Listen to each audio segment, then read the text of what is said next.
Welcome to Charles Dickens' A Brain on Fire, a series that digs deep into the life and works of one of the greatest novelists of all time. Hi everyone, welcome to a new series of Charles Dickens' A Brain on Fire.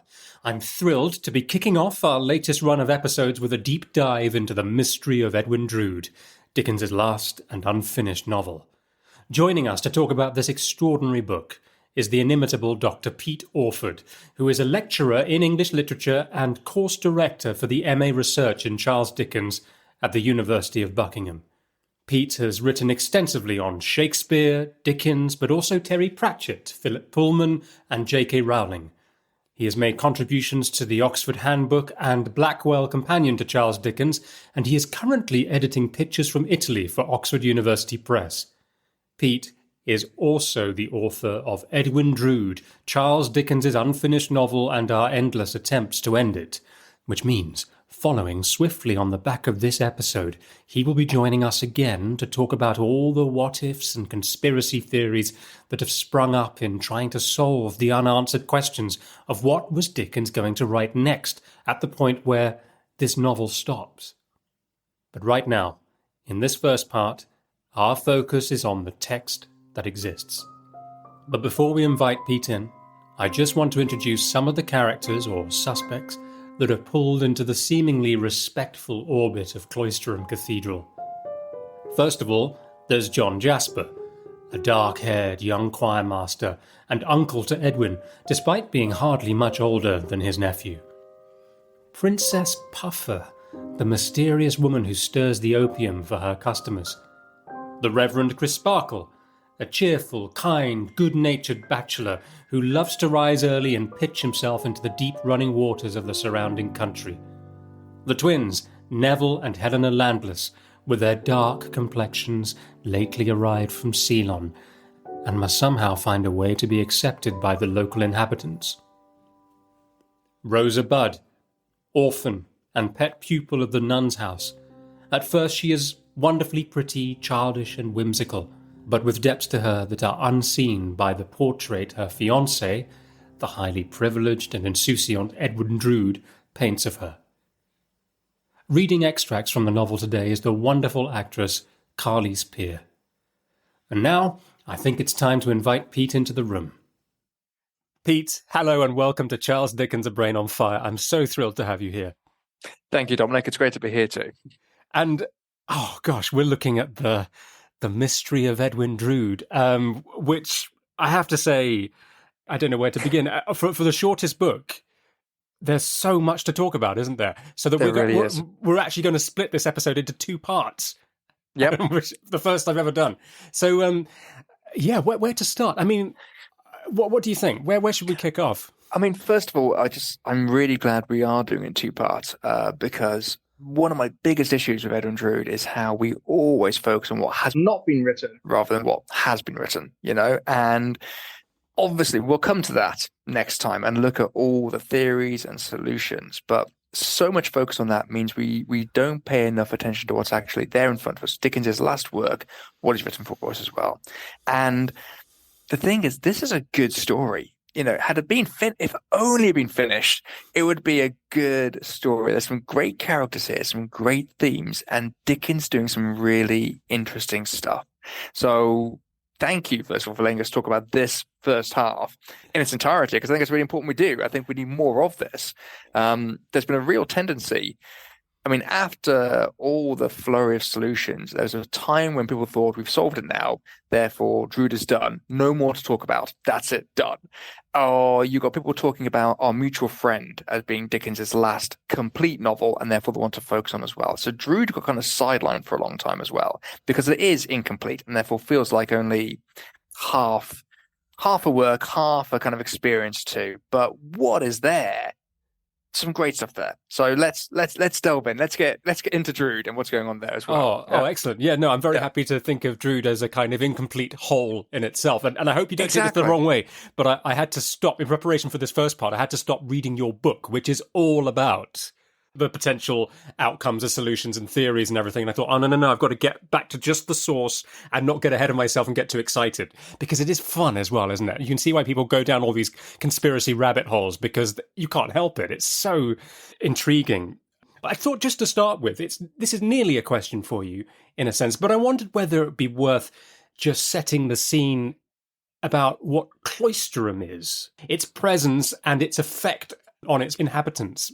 Yeah, Cloisterham really has its own characteristic. Now, we know, everyone knows, it's a very well known open secret that it's based on Rochester, where Dickens lived at the time. So we know this as a location for it, as its original inspiration. Okay, and you go to Rochester now, and they've got all the signs saying this is where the Topes lived. You're like, they weren't real people, but So there is a real temptation to go to Rochester and walk around and see John Jasper's gatehouse and see the nun's house and walk the path. Which again helps a lot of the theories later on, trying to work out who was where on what night and how. But equally, it is a fictional place. So yes, Rochester inspires it, but Dickens then goes, well, what can I do with this town? What can I make of it? So the very name Cloisterham, you immediately got the cathedral front and center there in the word cloister, but also claustrophobic, closed in, entrapped. And what I find fascinating with Cloisterham is, in theory, it is the traditional safe space. Yeah, it's an old town. It's a small town. But you look at the book, and all the danger, all the threat is in Cloisterham. And London, London of all places, is the place of safety and sanctuary that people escape to. So it flips the narrative, where usually you have your nice, safe village and you go to the big city like an Oliver Twist, or David Copperfield, and that's where the danger is. Suddenly, London is the safe space, and this old, backward-looking, over-nostalgic town becomes stifling, and a place where you are always being watched. And on the one hand, it shows that community for those who've always lived there. But for your landless twins, or even for Datchery, you come in there as a newcomer and you feel out of place and excluded as well. And it's really interesting that Dickens would use Rochester for this. Now, this is not a pile on Rochester. Rochester's a great place. I love Rochester. I don't think Dickens is attacking Rochester at all. I'm not saying that whatsoever. But what he's bringing out there really is this idea of going back home. He starts Pickwick Papers in Rochester. He goes back to it for Edwin Drood. And in his own lifetime, he's just done the whole reading tours. He's been around the UK and America. And now, because of ill health, he's back in Gad's Hill by Rochester. And again, you get a sense of stifling. Like, well, I've just traveled the world and I'm back in Rochester. I'm back home again. And you can't go home. And there's this really beautiful passage in the chapter where Edwin goes missing, in fact, when shall these two meet again? And it starts with Christmas Eve in Cloisterham. And it describes Christmas Eve in Cloisterham. And this idea of all these old faces coming back to see the town again and wonder how shrunk it is. Christmas Eve in Cloisterham. A few strange faces in the streets. A few other faces, half strange and half familiar. Once the faces of Cloisterham children, now the faces of men and women who come back from the outer world at long intervals to find the city wonderfully shrunken in size, as if it had not washed by any means well in the meanwhile. To these, the striking of the cathedral clock and the cawing of the rooks from the cathedral tower are like voices of their nursery time. And it is that experience we all have of going home at Christmas time and going, oh, this is where I grew up, but actually it feels smaller now. It's not what it was. I've changed. And that sense of trapped, stuck, unable to really fulfill what you want to, having seen a wider world and come back again now and feeling unfulfilled. And so it is also that place of a smaller community, whereas London offers anonymity, the idea of being able to, escape to go into the streets and not be known by your neighbor. In Cloisterham, everyone knows who you are. And this is where you go into Agatha Christie territory with Miss Marple, because the small village is where all the best murders happen, because everyone is watching, everyone has each other's secrets as well. Cloisterham is a perfect place for this kind of dark deed to happen. Yeah. that Christmas Eve in Cloisterham passage that Yeah. you mentioned, it has that phrase where people talking about the people saying the circle of their lives was nearly traced and the beginning and the end were drawing close together. So that full circle thing that you're talking about is so interesting. And then, of course, and I'm trying to keep it at the door, Pete, I really am. But then, of course, you know that Dickens is going to die with hindsight, don't you? So you're thinking on one level, is he feeling that himself, perhaps?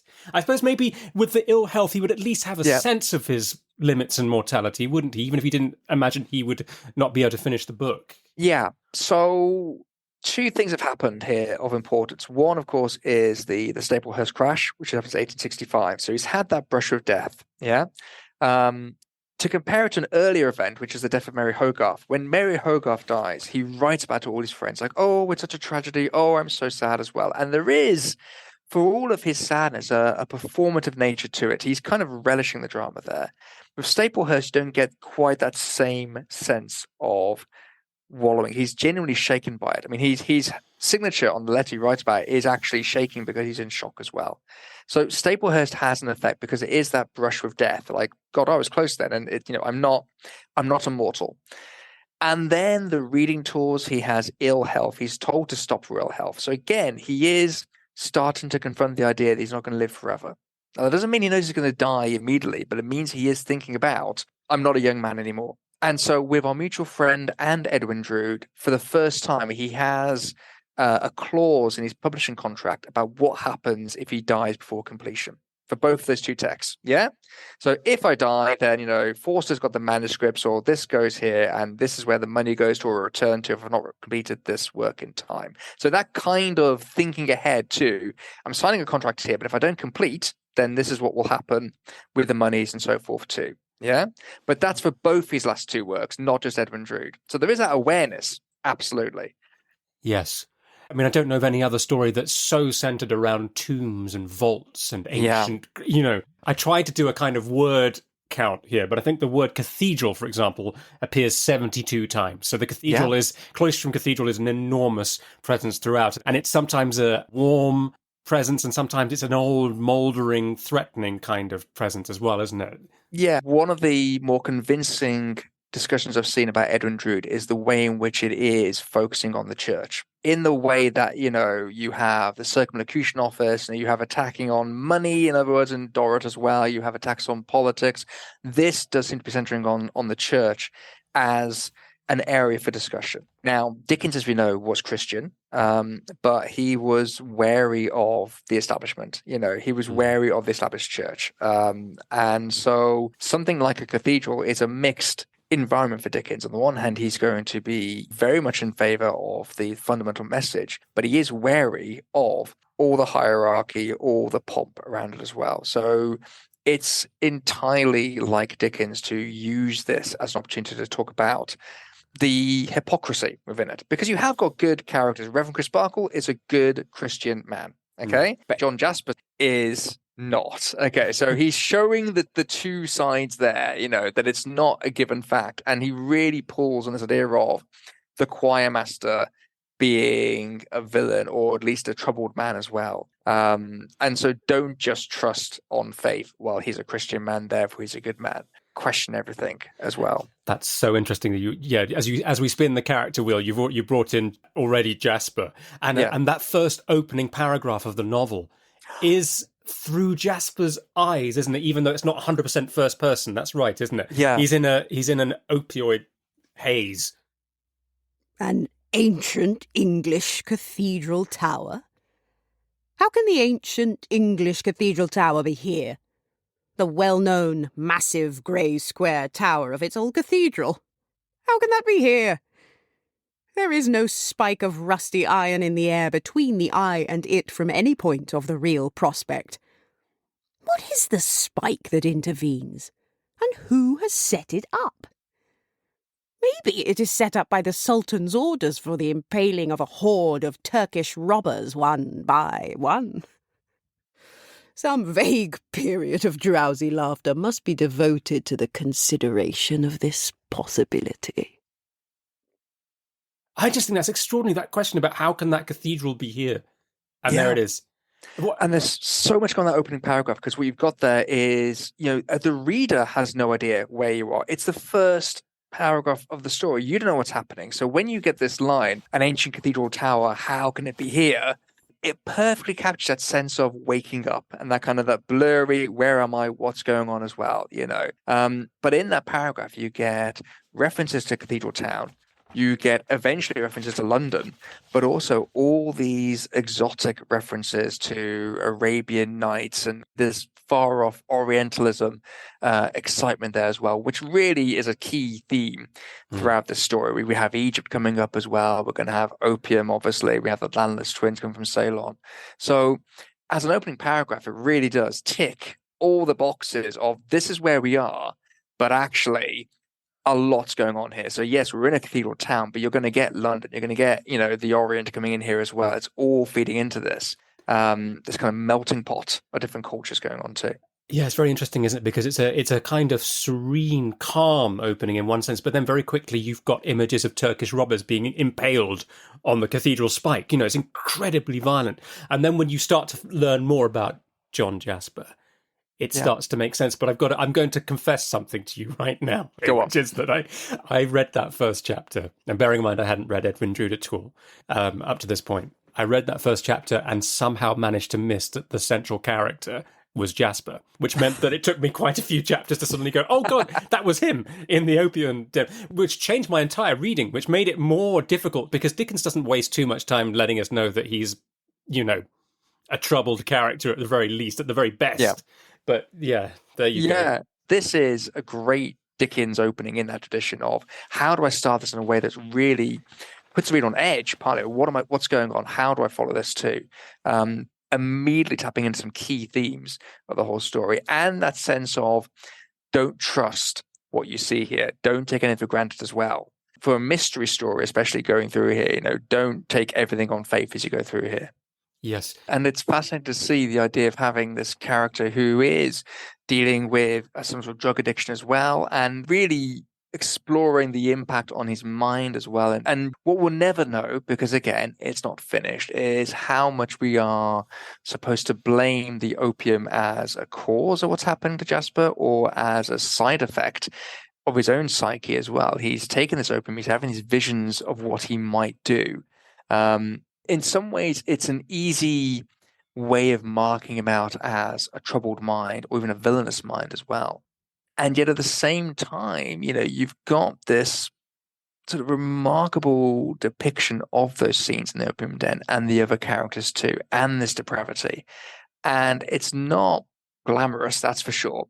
It's very accurate, I suppose. I mean, Dickens did do these night walks. He would go see these kind of scenes himself. So this is not unfamiliar territory to him, but it would be to his readers who would be shocked by this kind of depiction, you know, and it is going to the slums and showing this as well. And so as much as it's kind of an easy marker to show that Jasper is a troubled character, nor is it completely condemning either as well. You know, it's still got that ambiguity of here is a place where this is depravity, but what do we do about this? You know, and it's presenting it as is for you to make your own mind up there too. When it comes to Jasper, I'm fascinated by him because I feel like the other 6 installments, if they'd been written, would have given us so much more. But we've talked about Macbeth, haven't we, in the run-up to this and how often it's referenced in this. And obviously the tragedy of that is Macbeth is this great guy that falls, whereas Jasper doesn't seem to have fallen very far from his from the first time we see him. Do you see what I mean? He's already in that kind of bad place. This is where an ending would be helpful because what is not clear here is how tormented is Jasper? How much is it affectation? You know, is he as tormented as he seems? And for me personally, I think he is. I mean, there's enough talk before this where you see the struggle he's going through, the unhappiness too. He's not somebody who is enjoying the situation he's in. As simple as that, which is why he is Macbeth, you know, rather than Richard III. You know, he's not gleefully going through and making asides to the reader and making jokes about it. He is grappling with the psychological cost of his own. Well, we can't say for certain. I'm fairly certain he's the guy who kills Edwin Drood. Let's as a spoiler. I'm fairly certain, you know. And we'll come back to that perhaps in a moment, but definitely somebody who's in love with his nephew's, fiance as well, you know. So I say he's not a happy character. So for whatever his faults are, he has at least enough moral awareness to know there is a fault and to be haunted by that too. So I think he is a nuanced character. Yes, it's interesting because I think what we're missing perhaps is the guilt. When his conscience catches him properly. In Martin Chuzzlewit, is it Jonas? Some of the fantastic sections there about his guilt at having murdered Montague. Yeah, Montague Tigg, that's right, yeah. Really unprepared to bring in these references, sorry. Thank you for helping. You're doing very well, yeah. But, and I think we're possibly missing that. That would have been really interesting. But I mean, even Bill Sikes, murders Nancy, but you have then the aftermath as well, and the kind of the awkwardness, the haunting of him with his dog as well. So, I mean, Dickens does do that. And, I mean, again, inevitably today we're going to talk about the ending to some extent. We won't get too involved in that, but Forster's idea of what Dickens says to him is that the ending is meant to be magnificent, unlike anything done before. The condemned man in his cell confessing. My idea is that it would almost be the antithesis to the Sidney Carton monologue at the end of Tale of Two Cities, like the villain's monologue, effectively.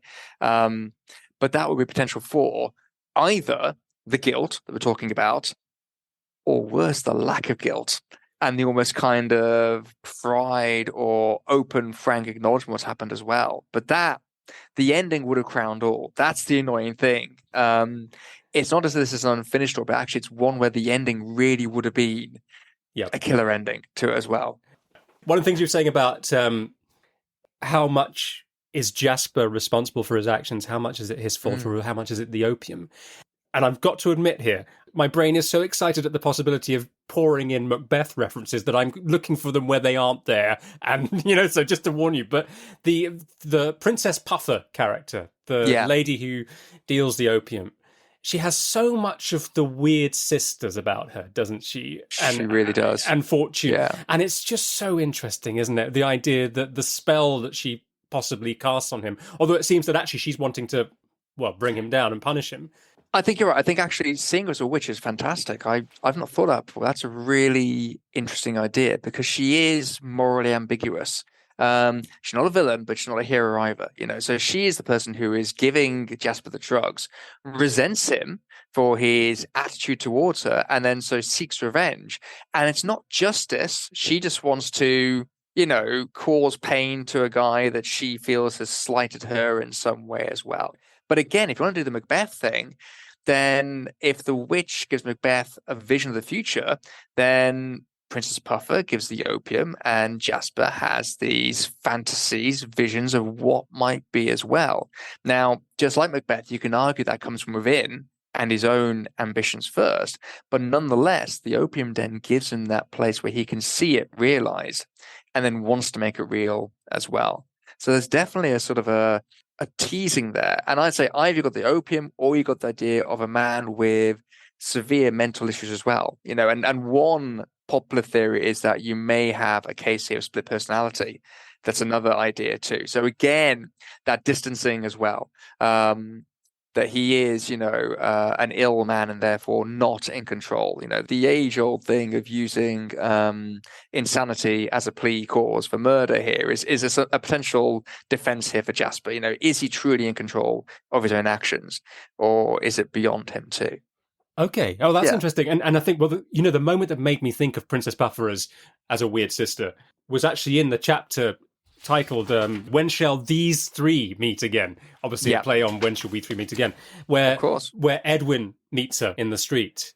And all of that information she gives him about his name and it being a dangerous name, and that is purely Shakespearean, isn't it? That's hugely witch-like. Yeah. So Edwin's not a safe name to have, or Ned's not a safe name to have as well. So she, and on the one hand, again, she's just relaying what she's heard in the opium den. She's heard Jasper saying the name Ned and going, well, that's not a safe name. But equally, you're right, it has this almost supernatural feel of her predicting the future and warning him. And that idea of fate, that it's the name that makes him unsafe as well. He's fated to be unsafe here too. So Macbeth is running through this whole book, and we've said elsewhere, Dickens is obviously a huge fan of Shakespeare and uses King Lear a lot, but this is very much inspired by Macbeth. The fact that the night that Edwin goes missing is this dark and stormy night, it's it's Paul Lytton, but also it's very much it's Macbeth, and that's what makes Jasper so interesting, that he's not a villain. He's an anti-hero, isn't he? He's somebody that you are following through as the main character, but you don't like him, or you're worried about him as well. It's like Columbo. The real sensation is not whodunit, but waiting to see how the other characters find out, begging for the characters to find out, when are you going to catch up? I've spotted it. Why can't you? And waiting to see the villain reveal themselves and get caught. And to my mind, Edwin Drood is that kind of story where it's very clear from the beginning, John Jasper is a dangerous character. John Jasper is one to watch. And Dickens does this wonderfully arch, innocent way of writing Jasper, where he just happens to provide wine for Edwin and Neville, and just happens to spend a long time preparing it. And they just happen to get more aggressive after drinking the wine. And he just happens to go and drug Durdles later. And this very innocent narration where, as a reader, you're going, no, that's not innocent, and you can see the inference there. That's very deliberate. And so, to my mind, I have no doubt that you're meant to suspect Jasper the whole way through. Yeah. And not that to be a twist, but to go, it is him. And I'm just waiting to see everyone else catch up with it as well. Yes, I don't feel like it is a twist either. But I do wonder, as I was falling down the Macbeth rabbit hole, whether or not Dickens is deliberately tricking me. Because, of course, we don't actually know really if Edwin has been murdered, do we? There's no body, at least. A watch and a pin shows up, doesn't it, in the weir later on. That's correct, yeah. But you mentioned Bill Sikes a moment ago, and of course we always know he's dangerous. I mean, he's very nearly one-dimensional, isn't he, in that way? But Jasper's so fascinating, isn't he? Because he's a choir master, isn't he? And he's a music teacher and very respectable on the outside. And most people think he is incredibly respectable. And then he has the most extraordinary flashes of violence and temper, doesn't he? That, funny enough, even when you know that about him, is still quite shocking when you read it. I think one moment that really gets me is that strange baby devil, as he calls him, character, deputy, who just goes around throwing stones at people and animals all the time. And it's just such a weird thing, just that for a moment. But the way he grabs him by the throat and starts choking him. Yeah. A rapid fire of stones rattles at the cathedral wall, and the hideous small boy is beheld opposite, dancing in the moonlight. "What? Is that baby devil on the watch there?" cries Jasper in a fury, so quickly roused and so violent that he seems an older devil himself. "I shall shed the blood of that impish wretch. I know I shall do it." Regardless of the fire, though it hits him more than once, he rushes at Deputy. He is no sooner taken by the throat than he curls up his legs, forces his assailant to hang him, as it were, and gurgles in his throat, and screws his body and twists, as already undergoing the first agonies of strangulation. And again, you said how it's very modern. What I find modern about this is the way that Jasper is somebody who is threatening, but not in a way that could be charged. He is, especially the way he treats Rosa, he is exactly that kind of man that, the Me Too movement is warning about. So there's nothing you can say about Jasper that is, oh, he did this, officer, arrest him. But Rosa immediately feels threatened by his presence, and the way that he looks at her, the way that he holds his gaze upon her, he's constantly intruding and imposing upon her, but in this way that no one could possibly say he's done something wrong. And yet he's doing everything wrong. And so later on, when he then has his outburst with her by the sundial, it's confirming what we know about him really as well. This time he does not touch her. But his face looks so wicked and menacing as he stands leaning against the sundial setting, as it were his black mark upon the very face of day, that her flight is arrested by horror as she looks at him. "I do not forget how many windows command a view of us," he says, glancing towards them. "I will not touch you again. I will come no nearer to you than I am. Sit down, and there will be no mighty wonder in your music masters leaning idly against a pedestal and speaking with you. Sit down, my beloved." That's a remarkably modern way of presenting the heroine's plight of this villain who's not twirling his mustache, and laughing demonically, but it's actually just a very quiet, threatening presence in plain sight. Everyone goes, "Oh, he's a nice guy. Oh, you're misunderstanding him. He's perfectly lovely." And she's like, "No, he's not. I can't explain it, but he's not." Yes. And again, the reader sees it, and we're with Rosa, but it's that horror of seeing everyone else not acknowledge it. Yeah, absolutely. But did you, when you read it for the first time, it must be quite hard possibly for you to remember your first occasion of reading it after all the times you've gone through it. Because early on I wondered whether Rosa was potentially in love with Jasper, and that her awkward feeling and her embarrassment and a sense of shame came from actually the fact that, he was accompanying her while she was singing and she couldn't look at him, whether it was that. And because I already know by that point that she's not in love with Edwin. But then, of course, you really see that, of course, no, this is, as you're saying, we're in Me Too territory here with what he's doing. I mean, do I remember the first time I read this book? It's been so long. It's been so long. For me, it was only 2 weeks ago, so I'm sort of fresh in mind. I mean, obviously, eventually you get her meeting Tata, and that's very clearly the romantic lead for her, and that's much more clear and much more direct there. So with her on first reading of those early installments, would you then think there's a potential there? It's an intriguing idea. It's something that others have picked up on in subsequent completions where they think that maybe there is a dark attraction there as well. I was thinking the Mill on the Floss, actually, it reminded me of, which is why I don't know what it was, something about the choices there, that fatal attraction that you're talking about. And even within Dickens, you've got Edith Granger and Carker and Dombey and Son. Now, again, that is where Edith ultimately does not like him, but she's warning Dombey the whole time. Can you not see this man is doing this? He's trying to seduce me. Could you not understand what's occurring there? Or again, Bradley Headstone in Our Mutual Friend. But whether you could see that as a dark attraction, it's intriguing. But I think ultimately, as it goes on, we find out it's not that. Yeah, I do dispense with that as I go through it, definitely. But early on, it was just in those first impressions, I wondered whether that was intentional. Bless Rosa's heart, she makes efforts to protect Edwin from the truth about Jasper, because she doesn't want to damage Jasper and Edwin's eyes. But of course, if he is murdered by Jasper, that ironically, that need to protect him could be the cause of his death in some ways. It could be. It's strange. Edwin's a strange character, and again, it's odd that he's the title character because he really is a side character and all this well, and he is somebody who people are acting around him. He doesn't really do much himself. Rosa protects him. Jasper has these machinations against him as well. He's a rival to Neville later on. But Edwin is not really a proactive character in the story. He's somebody that things happen to him. He's not a very likable character either in places at the start. The way he treats Neville is terrible, isn't it? It feels they've always been brought together to mend their argument by Chris Barkle, and you think, well, it's very much a one-sided argument, especially to a modern reader, I think. Absolutely. And I mean, you said about Rosa protecting him. I mean, he is very much spoiled and babied by everyone. And Mrs. Tope says this to Jasper that, you're too kind to him. You're too good to him. You give him too much. And so there is that idea of, in a way, like a lot of murder mystery stories, you do kind of see why the victim becomes the victim. You can see why it occurs. Now, Edwin he's not a villain, but you can start to sympathize with Jasper's frustration of why does this guy get the girl and not me as well? This guy who gets everything. I mean, it's also a testing point for Jasper because this is the boy that he has spoiled himself.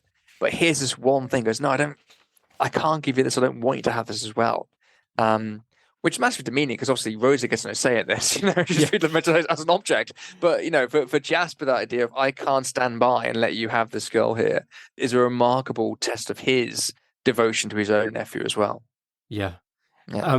But just when Neville is trying to make polite conversation very early on, and just that lazy arrogance of Edwin saying, "Oh, I'm off to wake up Egypt a little bit," that kind of so privileged, condescension, And Neville's right. Neville says that thing to him about it would have been better if you'd known some hardships in your life. You would be wise, you'd be kinder, you'd be all these things. Absolutely.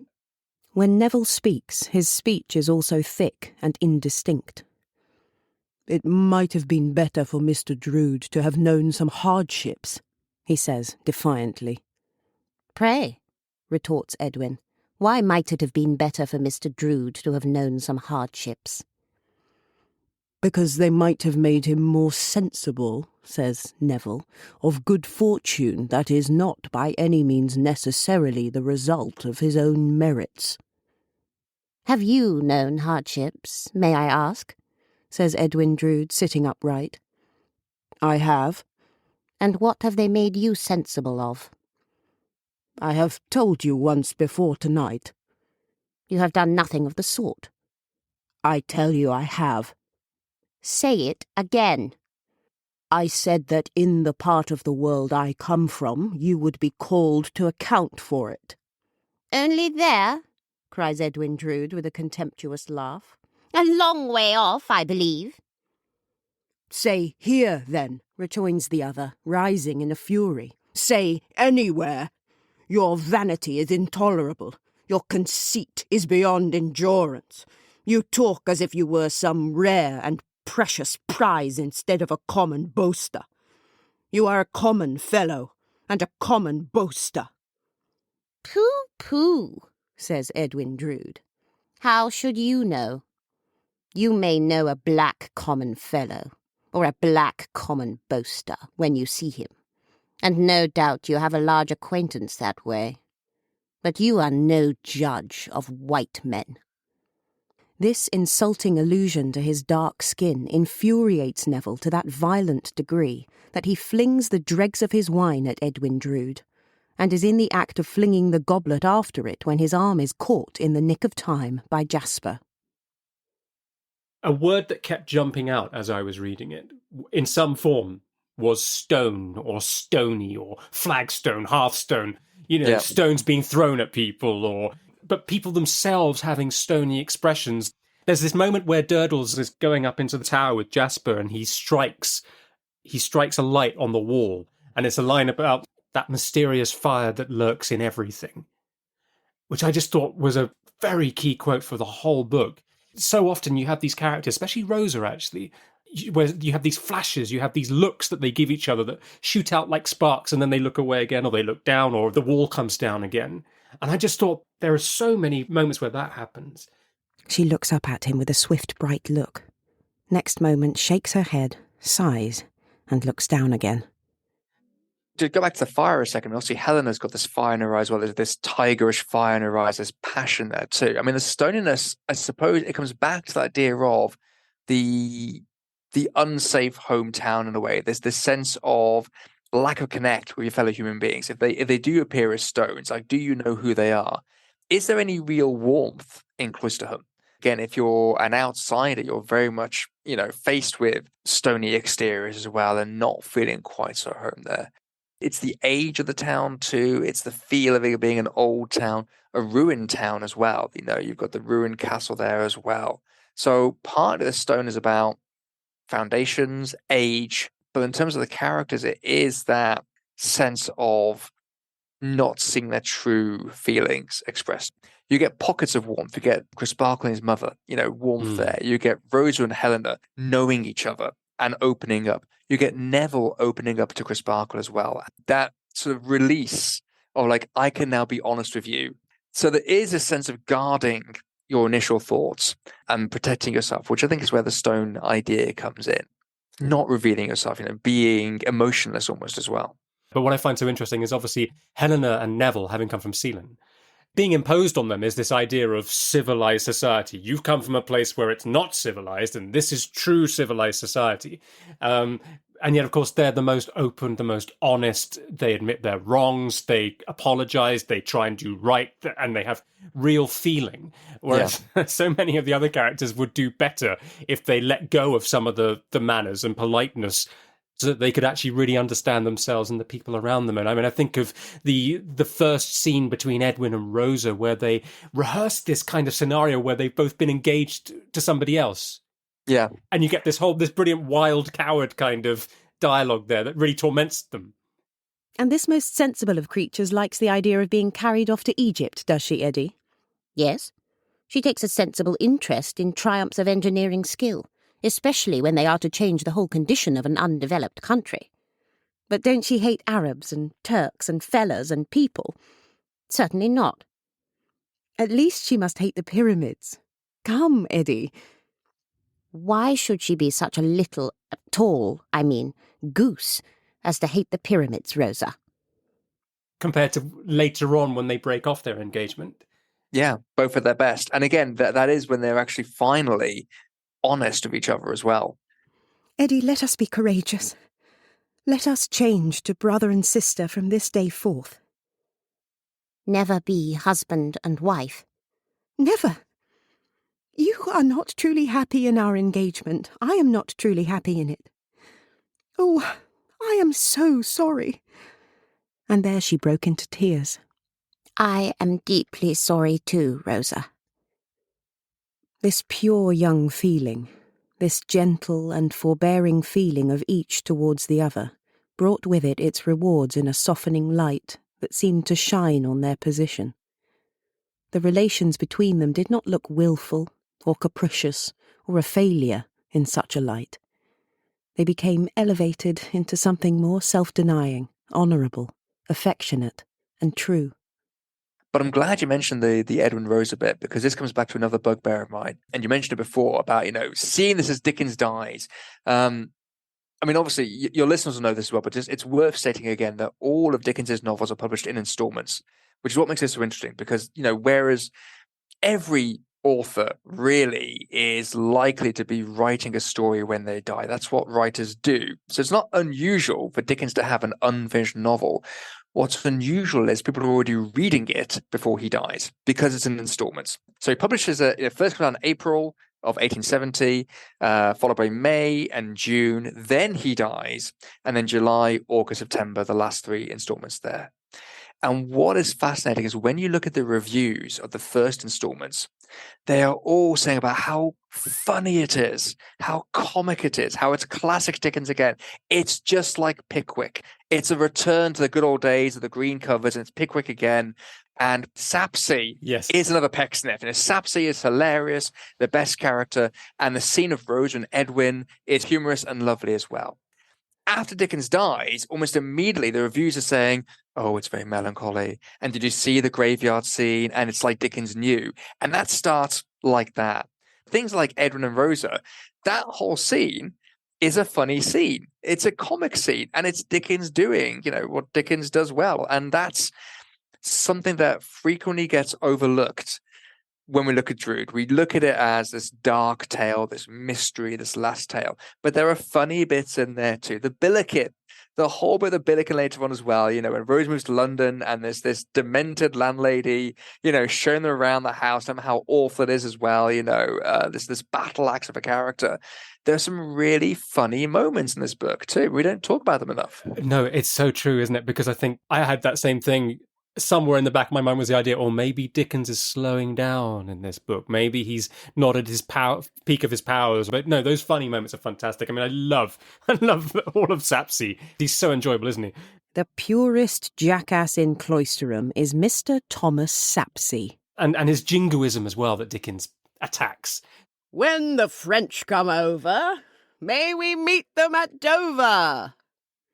This was a patriotic toast in Mr. Sapsy's infancy, and he is therefore fully convinced of it being appropriate to any subsequent era.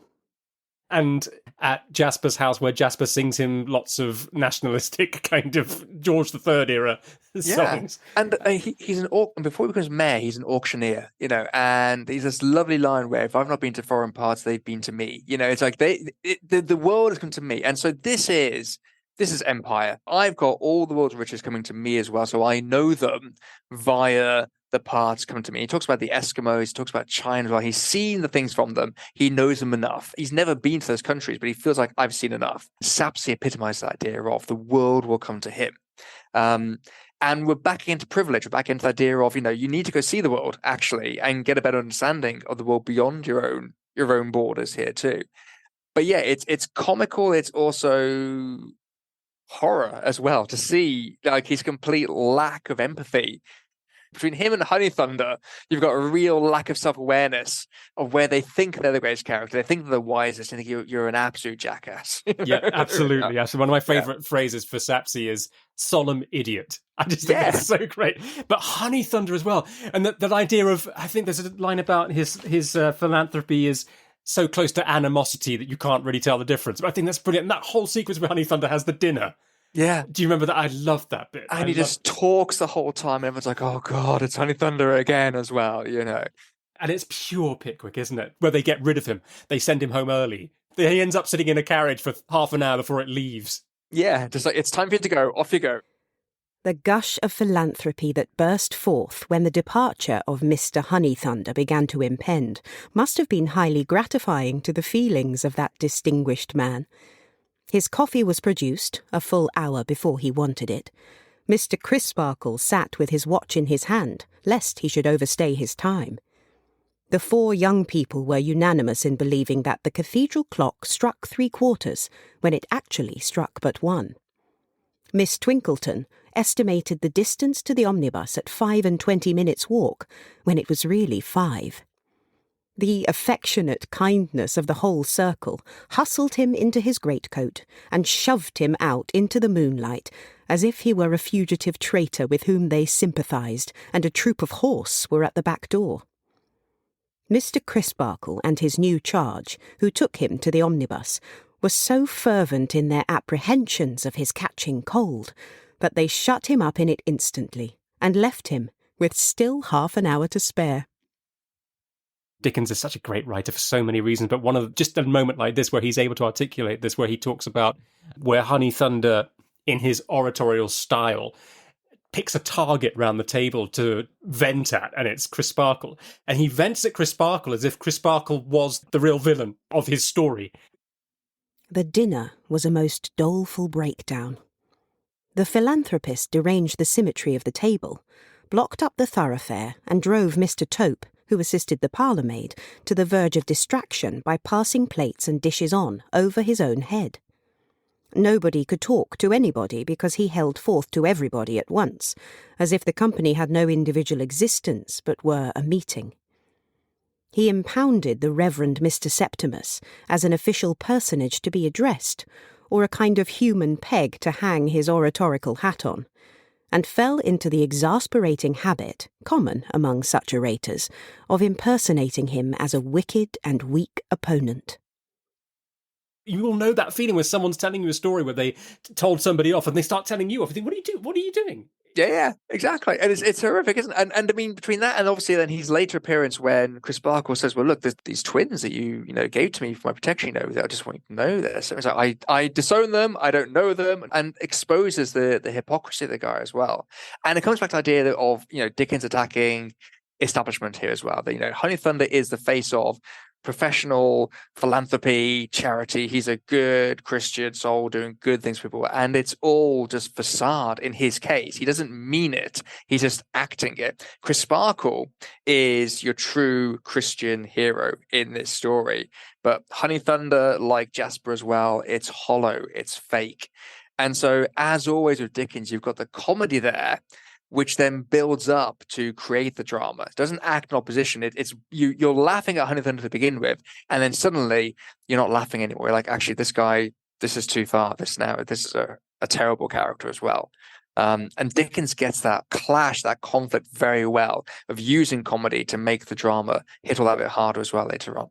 Is it fair to say that at this late stage in his writing, he's able to pour more venom and scorn on these characters than he would have done back in 1836? Absolutely. And this is, the age-old argument of Dickens that, he writes comic novels to begin with and then goes on to these more serious social, political novels in the second half of his career.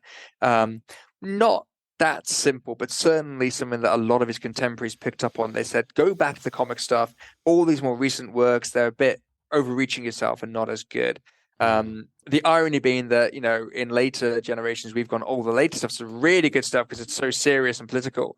But the reality is Dickens the whole way through his career. So in the early novels, you've got moments of serious social criticism. And in the later novels like Drood, you've still got the comedy there as well. But you're right, there is that edge, there is that bite to it. So he'll mock Honey Thunder. Honey Thunder could be a character that Pickwick meets on his travels quite easily. He could be at the Mrs. Leo Hunter's party quite easily there and be right at home. And yet Dickens presents the character, laughs at the character, but then goes, do you see the damage the character is causing as well? So yes, we can laugh at him, but recognize also there are real honey thunders in the world as well, and correct that. Yeah. Can I ask you a really scholarly question? Oh, go on then.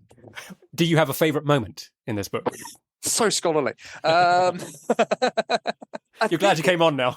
Oh, I am. I think it has to be that chapter, When Shall These Three Meet Again? I think that is Dickens writing really well. The structure of it, the 3-part structure of following, Jasper's Day, Neville's Day, Edwin's Day, that's fantastic. The opening with Christmas Eve in Cloisterham is some of my favorite writing in the book. I think that's superb the way he does that too.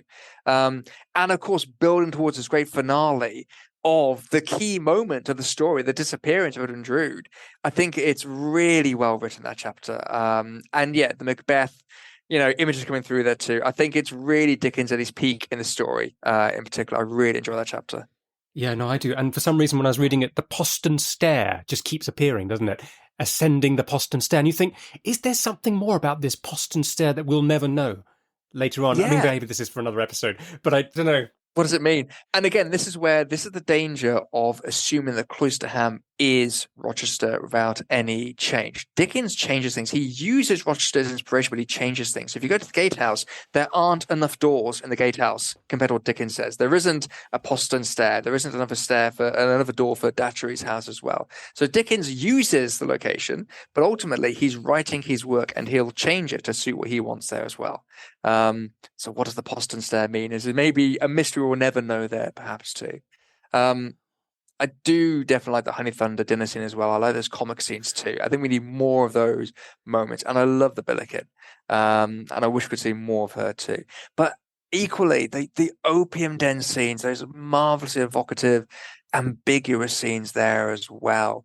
And then Tartar and his fantastic beanstalk house, like Jack and the Beanstalk as well. Yeah, he's wonderful, isn't he?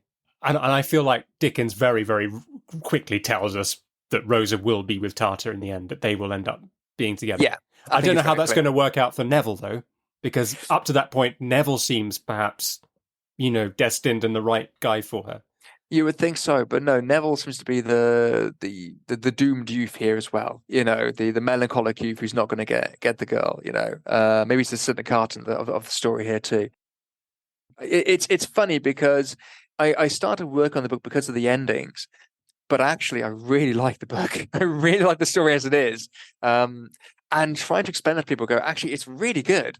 And yes, there's not an ending, but what there is there is really enjoyable. And then some really great moments of writing on Dickens's part here too.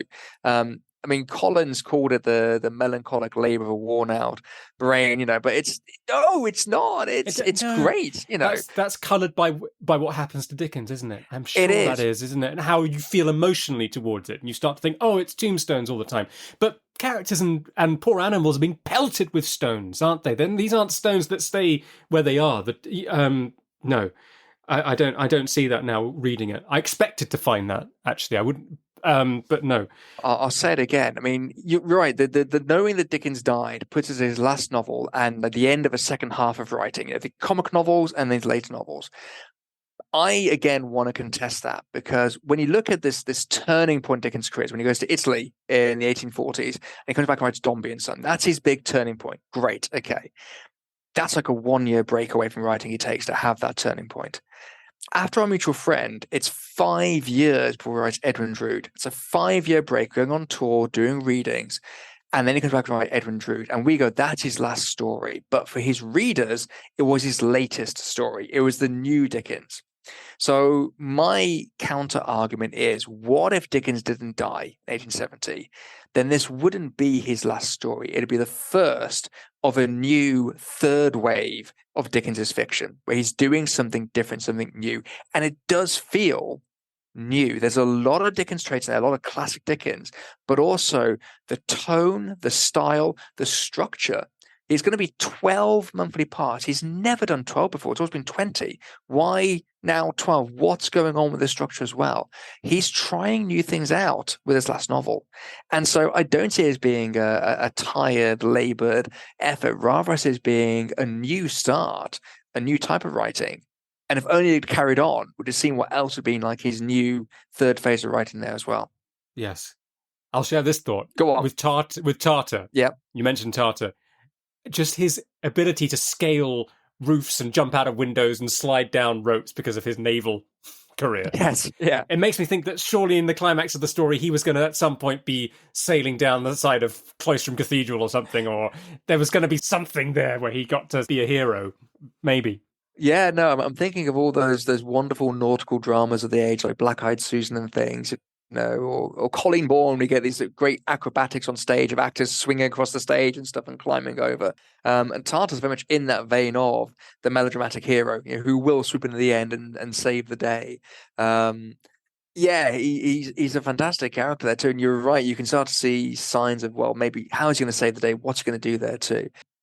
It's a shame the way the book ends. We only have half of it. We prioritize those characters who feature more in the first half. There's these characters up towards the end, like Tartar, like the Billiken. Well, what would they have become? Would they have been as great characters, given the chance to really develop like the earlier characters have as well? We'll never know. Yeah. I was interested on what you thought of Rosa as a character, because she's really extraordinary, isn't she? I mean, she made me in the early stages think of Dolly Varden. Yeah. But then you realise, and as Edwin finds out, there is a lot more to her. She's such a wonderful, rounded person. She's intelligent. She has emotional depth and intelligence that is completely overlooked. Yeah, absolutely. So the first time you see Rosa, you don't actually see Rosa. You see her painting. So Jasper and Edwin are there, and it's unfinished. It's an unfinished picture, and that perfectly describes Rosa to me. It's the idea that there she is on the wall, that Edwin's looking on her as something he owns or will own. Jasper is looking upon it as something that he will want to ideally own as well. There's sort of who owns it, the painter, the owner of it as well, that voyeurism there too. She is somebody who is frequently portrayed in a way of what they think she is. At the nun's house as well, they all think they know who Rosa is. Rosa doesn't know who Rosa is. She's a mystery to herself as well, and trying to work that out.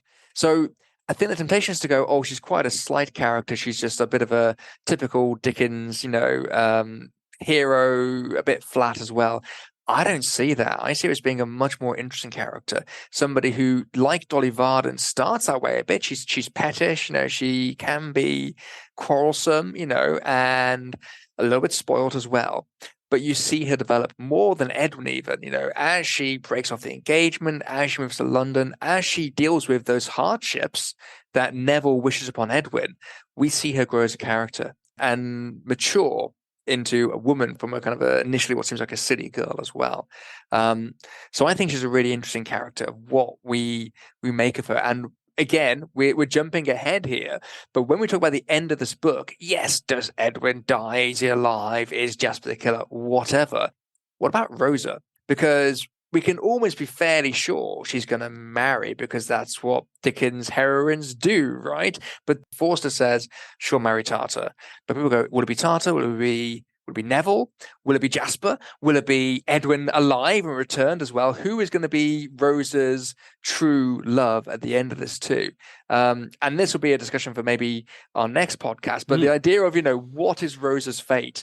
Who do we presume Rosa to be? And how does that shape what we think her fate will be and who she should marry to? I think the fate of Rosa Budd is a far more interesting question than the fate of Edwin Drood. I think it says a lot more about us and how we see the character and what she is. Is she just like a silly girl? Is she a modern day woman? How do we interpret her? I think she's delightfully ambiguous, teasingly so perhaps as well, what we try to make of her as a character.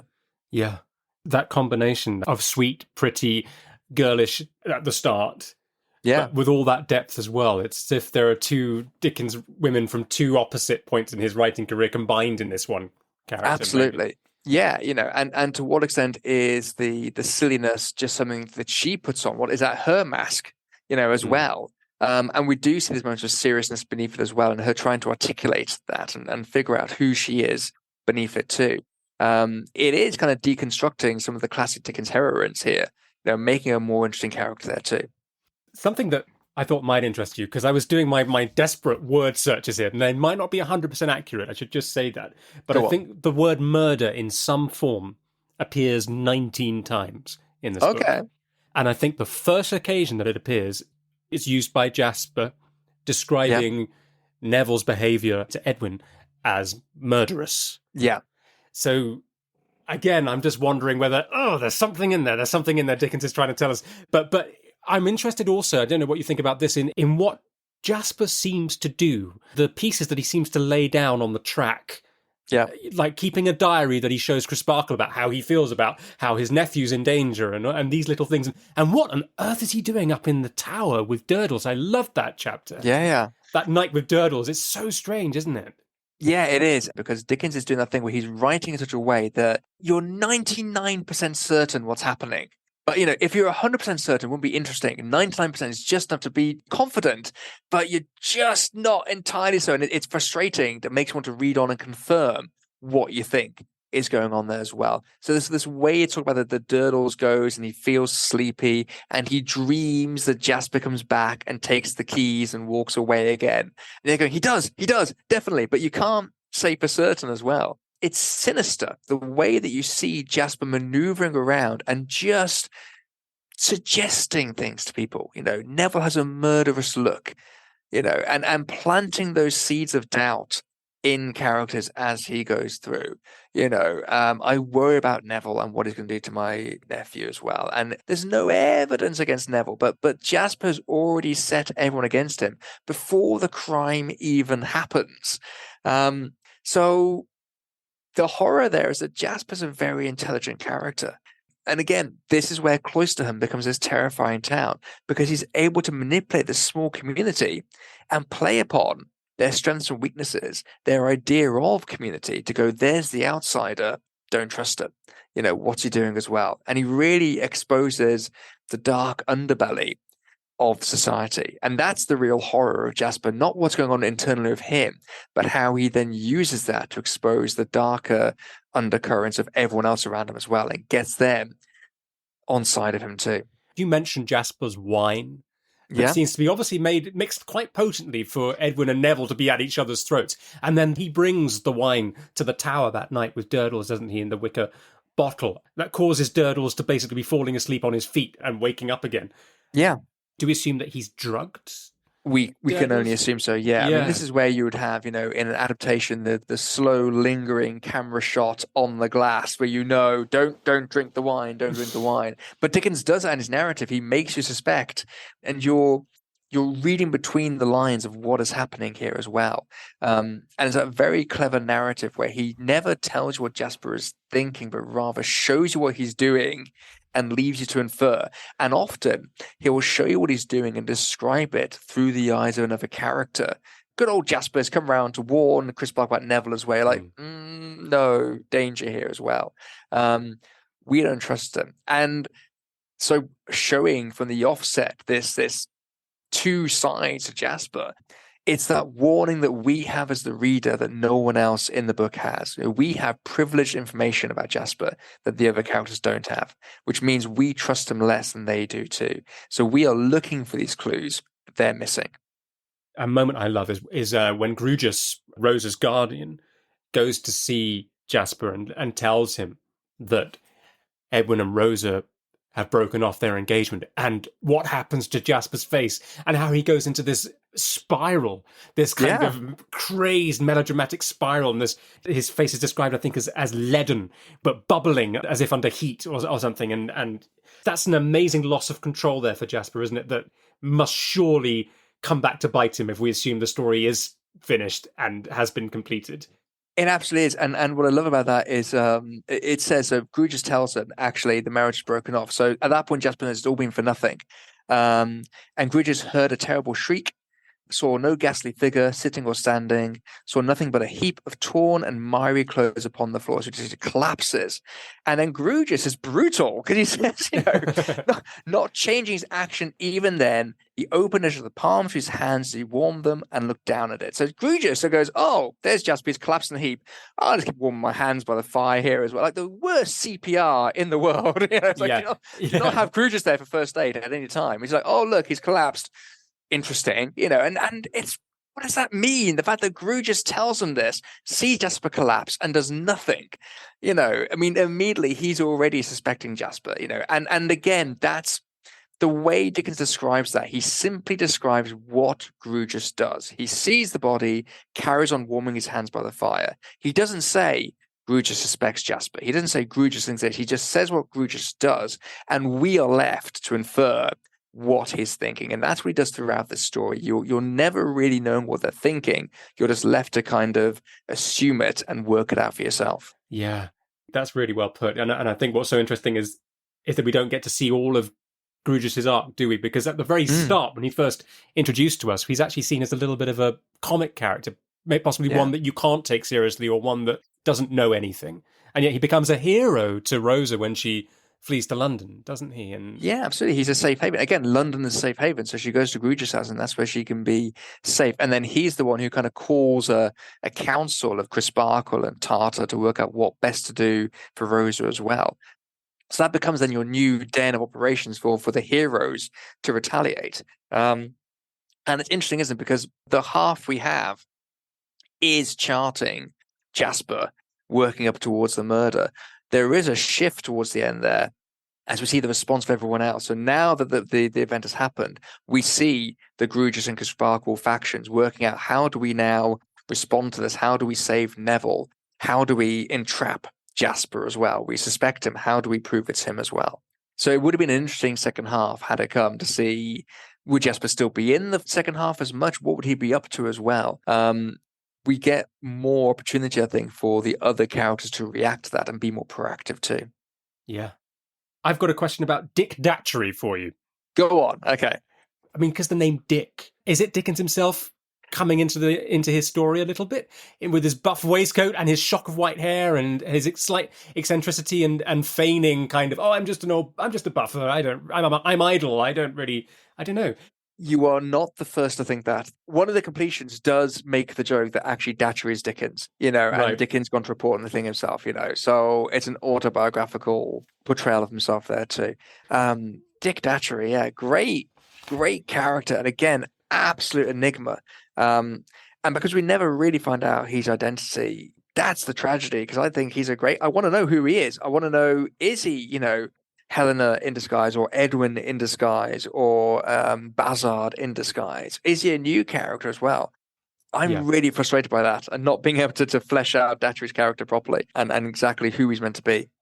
Yeah. I'm trying to do anagrams of Dick Datchery. Yep. And I think something like 9 out of the 12 letters of the name Dick Datchery fit with Charlie Dick. Okay.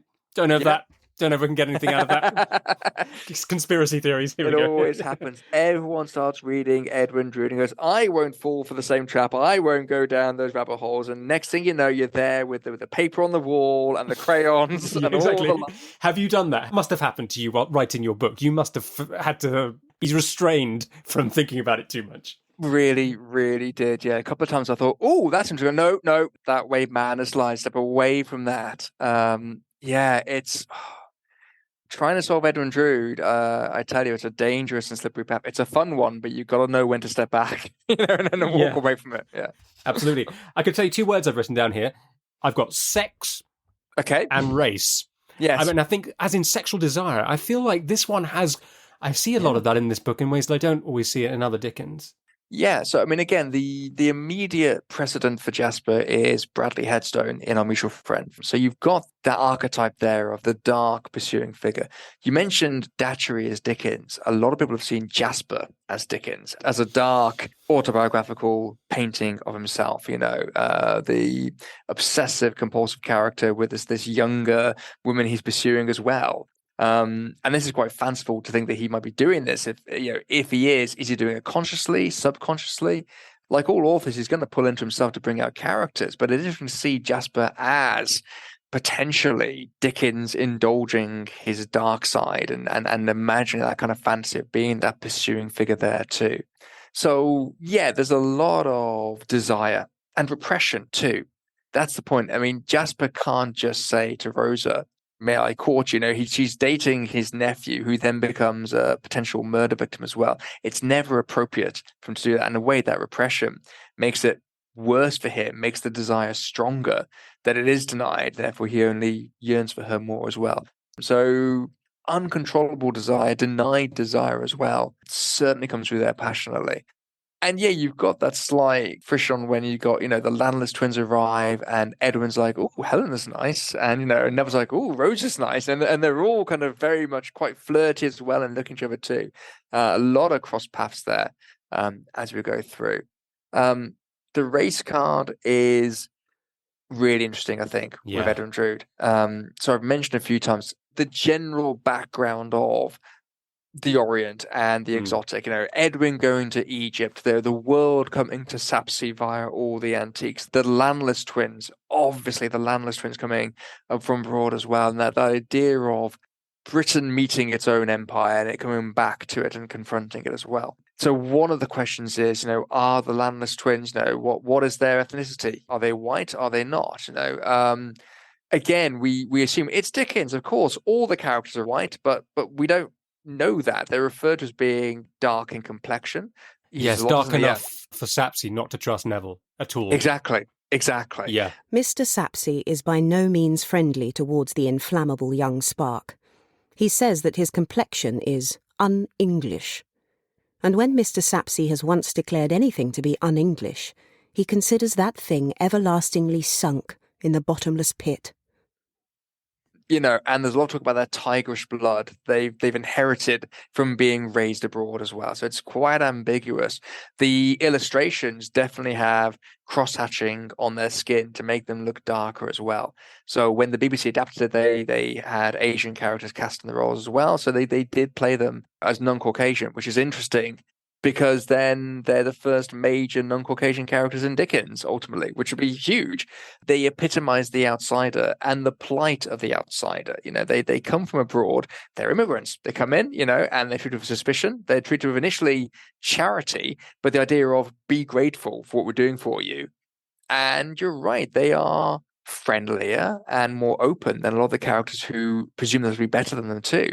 So there's a real interesting discussion going on in this story that Dickens is bringing in of how high and mighty we can be, perhaps, and questioning that, and looking at what does the other world have to offer to us here. Yes. You can't pin Dickens down 100%, and if anything, he writes very feelingly about them, doesn't he, in a way that's sympathetic. They are sympathetic because they ultimately we're sure the Neville's innocent, and he is unfairly tried by public opinion. So in that sense, they are sympathetic.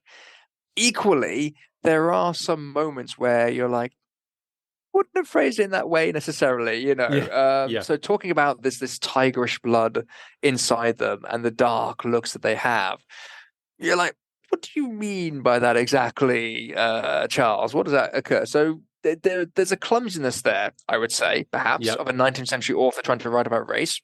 But I think the intention is there, to show them as ultimately good people. Yep. I would agree with that, but it does feel like it's pushing forward in the right direction, doesn't it? Even if the starting point is in that.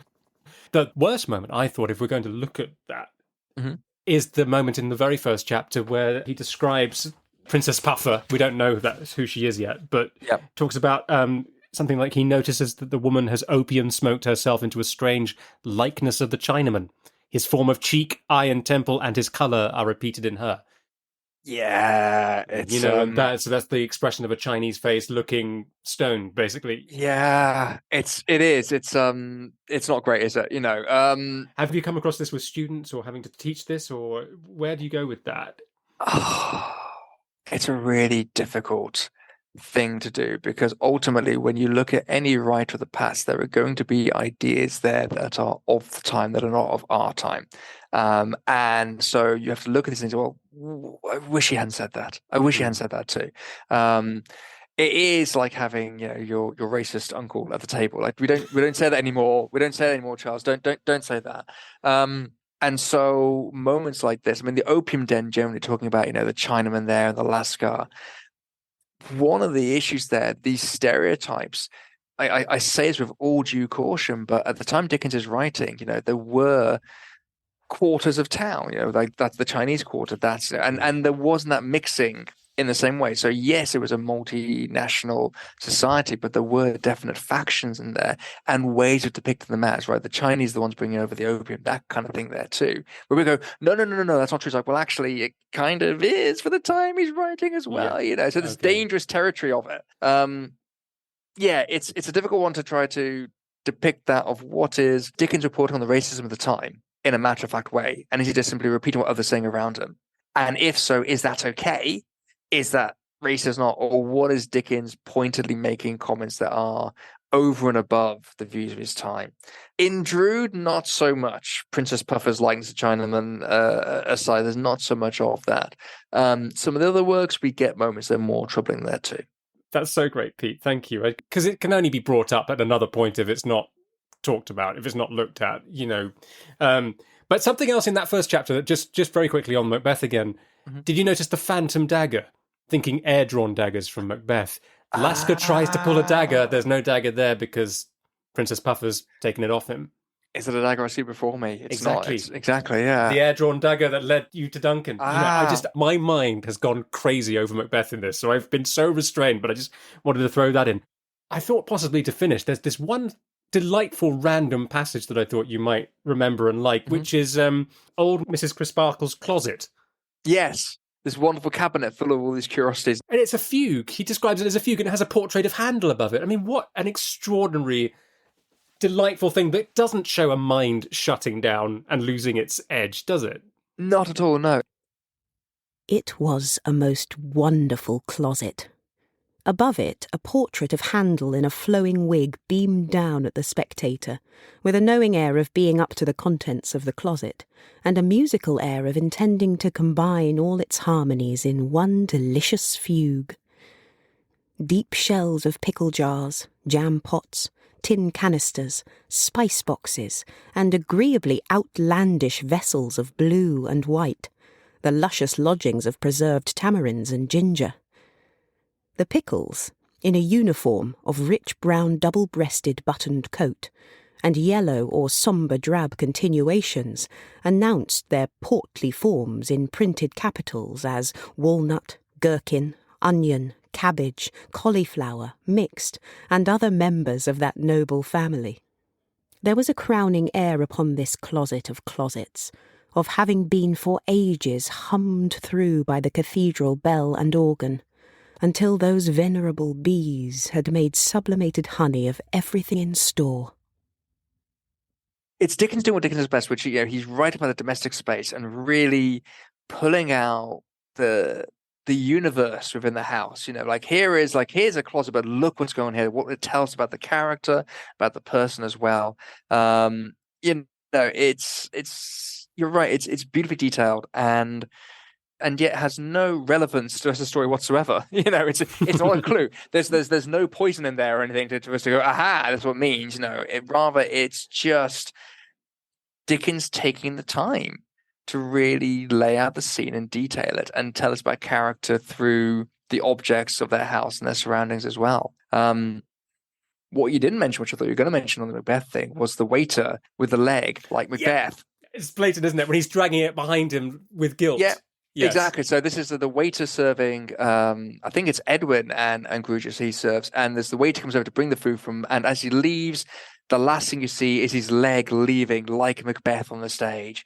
And it's great because first of all, it's a comic reference to Macbeth, which we love comic references. We love, it can't all be doom and gloom. But also specifically, it's a reference not to Shakespeare's play, but to the way it's done on stage at the time.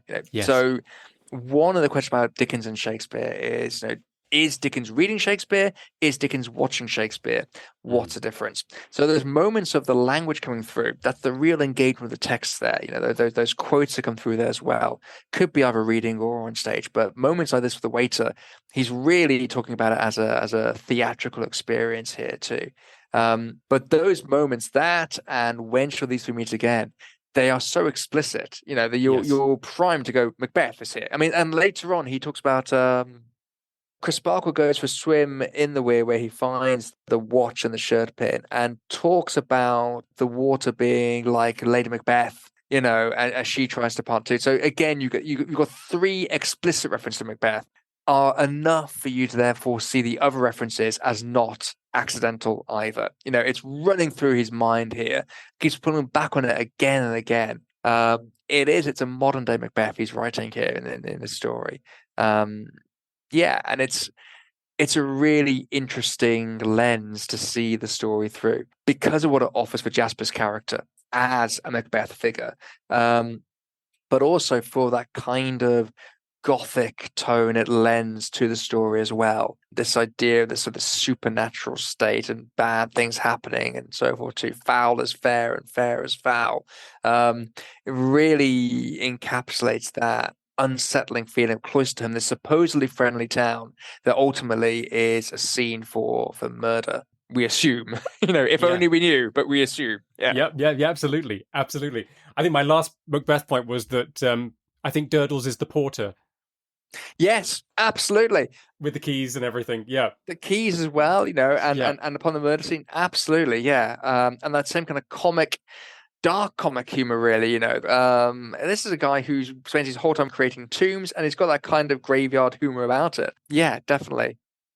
Pete, this has been so enjoyable. Thank you so much. And I cannot wait for part 2 when we can let rip about all the theories. The theories, your theories, everybody else's theory about what on earth happens after Dick Datchery has fallen to with his appetite, or whatever that last line is. Absolutely that, yeah. Perfect. I look forward to it, Dominic. Thank you. Thank you so much. Okay, you're welcome. Thank you. Bye. Thank you for listening to Charles Dickens' A Brain on Fire.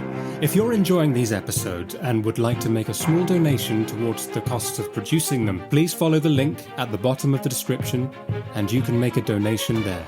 Every coffee you buy makes a huge difference. Thank you ever so much, and see you next time.